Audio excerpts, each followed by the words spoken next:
Welcome back दोस्तों, मेरा नाम शाहनवाज़ अहमद और आप देख रहे हैं शाहनवाज़ स्पीड सिस्टम। तो आज हम आए हैं एक नए साइट पे जहाँ पे आरा प्यारे पे से लग रहा है, जहाँ पे वन वे कैसेट और फोर वे कैसेट है। सबसे पहले तो मैं आपको अपना इंडोर दिखा दे रहा हूँ। ये देखिए मेरा कंप्लीट पूरा इंडोर है कैसेट का। तो देखिए इसके अंदर इंस्टॉलेशन सीडी है, जो इंस्टॉलेशन को आप देख सकते हैं किस तरह का वीआरएफ का इंस्टॉलेशन होता है।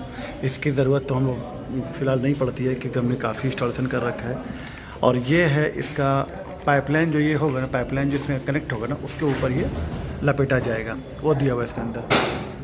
आप देखिए सबसे पहले ये पूरा पाइपलाइन है, ये इसका टी पॉइंट है। देखिए ये इसका टी पॉइंट है, ये देख रहे हैं ना आप। ये इसके ऊपर रेफनेट बॉक्स लगा हुआ है। इसी तरह से वीआरएफ का पहले पाइपलाइन होता है, ठीक है। और ये जो वीडियो नहीं है बहुत काम का वीडियो है। जो भी नए लड़के जो वीआरएफ के बारे में बहुत अच्छा नहीं जानते हैं, उनके लिए वीडियो तो बहुत ही काम का है। वीआरएफ का पैप किस तरह से कनेक्ट होता है, किस तरह से कम्युनिकेशन होता है, सारा कुछ इसके अंदर है। क्योंकि अभी देखिए वर्क इसके अंदर स्टार्ट हो रहा है ना, काम तो हो ही रहा है। तो इसके अंदर बहुत सारा काम बाकी है, फिनिशिंग काम बाकी है, पैप कनेक्शन का काम बाकी है, कम्युनिकेशन का वायर बाकी है। कि कम्युनिकेशन का कनेक्शन तो मैंने आपको बता ही रखा है वीडियो में कि जब मैं मशीन चालू करूँगा फिर भी मैं डाल दूँगा, ठीक है ना। तो ये देखिए रेफनेट का है, ये साइज है पाइप का 3/8 और ये 5/8। और ये वाला जो है ना, इसको हम लोग हेडर लाइन बोलते हैं। ये जो आ रहा है ना सीधा आउटडोर से, ये छत पे जा रहा है, ये पूरा यहाँ से वहाँ तक लंबा जा रहा है। तो ये आपका हेडर लाइन है। और ये है ब्रांच लाइन, इसको ब्रांच लाइन बोलते हैं। जो रेफनेट से इंडोर में जाता है ना, उसको ब्रांच लाइन बोलते हैं। ये आपका 4 वे कैसेट है। इसके अलावा मैं आपको पाइपलाइन दिखा देता हूँ। देखिए पूरा पाइपलाइन जो गया हुआ है, इसी तरह से पूरा हेडर लाइन में कनेक्ट है। रेफनेट हेडर लाइन में सारा कनेक्ट है। अभी पूरा पाइपलाइन है, फिनिशिंग नहीं हुआ है, तो अभी इसके अंदर काफ़ी फिनिशिंग बाकी है। चलिए अब मैं आपको इसका वन वे कैसेट का इंडोर दिखा देता हूँ। ये देखिए दोस्तों, ये जो है इसका दूसरा कैसेट है। इसका जो पाइप का साइज है 1/2 1 फुट, सेम इसी तरह से लग रहा है पंप के साथ। इसका भी है यहाँ पे देखिए, वही पाइपलाइन जो यहाँ से वहाँ है ना, यही पाइपलाइन में हेडर में ये कनेक्ट हो रहा है, ठीक है ना। ये सारा पाइप यहाँ पे कनेक्ट हो जाएगा फ्लाई नट में। और ये देखिए इसका ये सीरी तो पूरा यहाँ फिक्स है, वन वे कैसेट, ठीक है ना। देखिए वन वे कैसेट आपको दिखाता हूँ, मित्सुबिशी इलेक्ट्रिक का। ये है इसका वन वे कैसेट, हवा यहाँ से आएगा। ये है इसका पुलोवर, ठीक है ना। ये कंप्लीट अभी ग्रिल नहीं लगा इसका, अभी नीचे आ गई, साइड पे लगी है ये। तो वन वे कैसेट आप देख लीजिए, मित्सुबिशी इलेक्ट्रिक ऐसे ही होता है। ब्लोवर है, यहाँ से एयर आएगा। सेम कनेक्शन जो आपको दिखाना है ना, देखिए वहाँ से पाइप है। और ये आपका नट का साइड, ठीक है ना।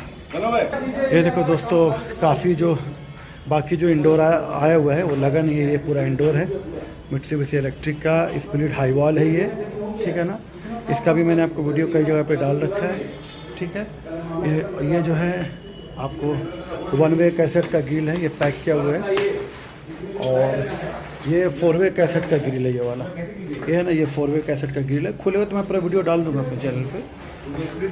और इसका जो देखिए, इसका जो पाइपलाइन का देखिए, वही आपको मैंने बताया ना, यही पाइपलाइन। ये पाइपलाइन यहाँ से पूरा वहाँ तक आ रहा है, वहीं से कनेक्ट होके इसमें आकर वहाँ पे हाई वाल लगेगा, ठीक है।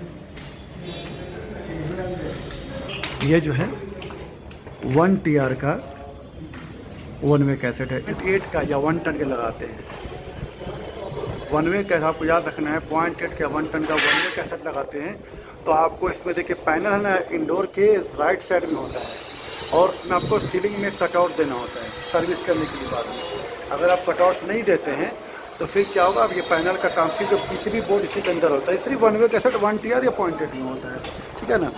बाकी आप 1.5 टन 2 टन में आपको कुछ नहीं करना, नीचे से ही पैनल आराम से आप पीसीबी खोल सकते हैं, काम कर सकते हैं, कनेक्शन कर सकते हैं। तो ये 1 टन का वन वे कैसेट है मित्सुबिशी इलेक्ट्रिक का। इसका साइज होता है, हाइट है इसका 9 इंची, और इसका जो वेट है वो है करीब 36 इंची। मैंने नापा नहीं है, फिर अंदाजे से बता रहा हूँ। ये सेम कनेक्शन जो मैंने जिस तरह से 4 वे कैसेट का कनेक्शन होगा, उसी तरह से वन वे कैसेट का कनेक्शन होगा। अभी क्या है कि पूरा इतना हाइट कम आप देख रहे हैं, मैं मशीन को टच कर सकता हूँ, इतना हाइट कम है। पाइपलाइन को मैं छू सकता हूँ, हाइट देखिए इतना कम है, इतना पाइपलाइन को टच कर सकता हूँ। इसीलिए यहाँ पे वन वे कैसेट हम लोग लगा रहे हैं, ठीक है ना। आपको और आगे दिखाते हैं। ये सारे जगह पे देखिए दूसरा वन वे कैसेट है, ये तीसरा वन वे कैसेट देखिए, ठीक है ना। ये मैं आपको बता रहा हूँ कि ये जो कनेक्शन होना है ये सेम इसी तरह का, इसमें 3 ब्लोअर है। इसका मैं बता रहा हूँ कितने टन का है। ये आपका 2 टन का 63 मॉडल है। 63 मॉडल अगर है तो 2 टन है, 71 है तो 2.2 है, अगर 50 है तो 1.5 टन है, और 30 या 35 है तो आपका 1 टन है। तो ये आपका वन वे कैसेट देख लीजिए, काफ़ी स्लिम मॉडल है ये मिट्सूबिशी इलेक्ट्रिक का। मैं आपको दिखा देता हूँ इस तरह, देखिए इसका जो एयर है ना यहाँ से आएगा। इसका जो एयर है ना देखिए अंदर यहाँ से एक सामने ग्रिल लग जाएगा और यहीं से आपका एयर निकलेगा यहाँ से। ये मिट्सूबिशी इलेक्ट्रिक का सबसे प्रीमियम मॉडल है और बहुत ही अच्छा मशीन है ये, तो काफ़ी अच्छा, बहुत अच्छा मशीन है ये। और इसका जो ब्लोअर है ये आज का सर्विस भी बहुत आसानी से होता है। ट्रे खोलना, ब्लोअर खोलना, देखिए 3 ब्लोअर है, 1 मोटर में आपको 3 ब्लोअर है। देखिए मोटर 1 है, एक ही मोटर इसके अंदर में है, मगर ब्लोअर इसके अंदर 3 है। तो काफ़ी अच्छा मशीन है ये, और इसको हम लोग सुपर प्रीमियम मॉडल बोलते हैं। मिट्सूबिशी इलेक्ट्रिक का जितना भी मॉडल है सुपर प्रीमियम ही होता है। ये देखिए इसमें एक और जो है ना रेफनेट का कनेक्शन बाकी है, यहाँ पे लगता है एक और मशीन लगता है कहीं पर लगेगा, तो हमको पता नहीं है अभी। हमारा सारा कनेक्शन, ये वाला भी ब्रांच है, वही ब्रांच लाइन जो यहाँ से वहाँ पे आया है, ये भी वही ब्रांच है, यहाँ पर ठीक है कनेक्शन दिया हुआ है। दूसरा आपको दिखा रहे हैं, ठीक है। ये कैसे देखिए यहाँ पर भी लगा हुआ है। ये कितना टन का मैं बताता हूँ आपको, यहाँ पर दिखा, ये आपका 2 टन का है, ये 2 टन का 4 वे कैसेट है। तो दोस्तों इसका सारा कनेक्शन, वायरिंग, एड्रेसिंग सब मैं आपको अपने चैनल पर है और मैंने आपको बताया भी है। तो अब इसके अंदर काफ़ी काम बाकी है। देखिए ये इसका जो पाइप का साइज है कि तो बहुत हाइट कम है, इसीलिए यहाँ पर सिर्फ कैसेट और वन वे कैसेट चूज़ किया गया है। जैसे कि 5/8 का पाइप है, ये कॉपर पाइप 0.8 गेज का मानदेव है, और ये 3/8 का है। और ये जो ड्रेन लाइन है ना UPVC drain line with insulation है, ठीक है। जिसके अंदर बहुत सारा काम अभी बाकी है, कनेक्शन बाकी है, बहुत फिनिशिंग बाकी है, तो डाल दिया गया ऐसे ही, ठीक है दोस्तों। इसका जो पूरा वीडियो होगा, पूरा वीडियो कंप्लीट वीडियो अपने चैनल पर डाल दूँगा दोस्तों। जब ये वैक्यूम होगा और जब इसके अंदर नाइट्रोजन प्रेशर वो रिलीज करेंगे तो पूरा वीडियो मैं आपको चैनल में डाल दूँगा। तो उम्मीद है आपको वीडियो अच्छा लगा होगा। वीडियो को लाइक कीजिए, सब्सक्राइब कीजिए और ज़्यादा शेयर कीजिए। Thank you very much.